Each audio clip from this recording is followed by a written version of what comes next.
We all know people that are hesitant about getting vaccinated for COVID-19. We talk to them, we see them on social media.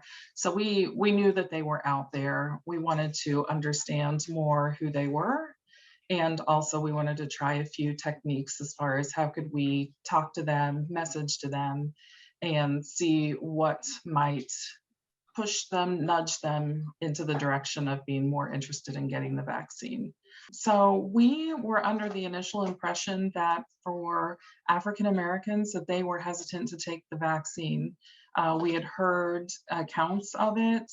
We talked to our partners at Boost Oregon, and they said, yeah, they know that within the people of color community, that people are a little bit more resistant to vaccinations, flu shots.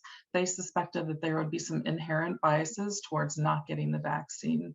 So we went in thinking we need to help fix it for that group of people. And what we learned is there's some hesitation there, but really there's a greater hesitation amongst a group of Caucasian people.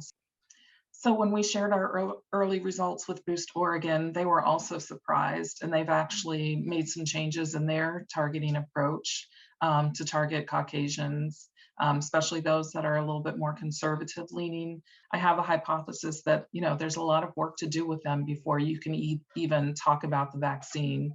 You need to talk about COVID, and you need to address some of their concerns that it's a hoax, and you need to address their concerns about vaccinations in general, that they're not safe.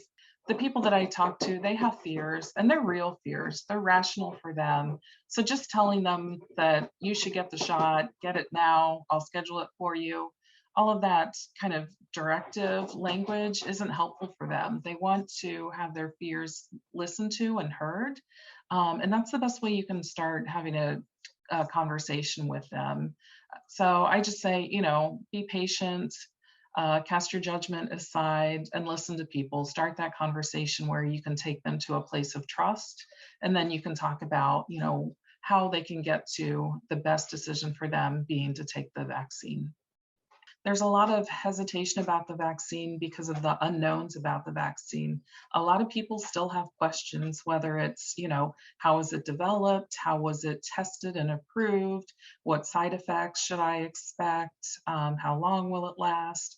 And I think one of the compelling pieces of information that I found as I was going through those questions and thinking about how to address them was there's actually by now, and every day it's increasing, there are more than twice as many people that have received the COVID-19 vaccine that have had COVID.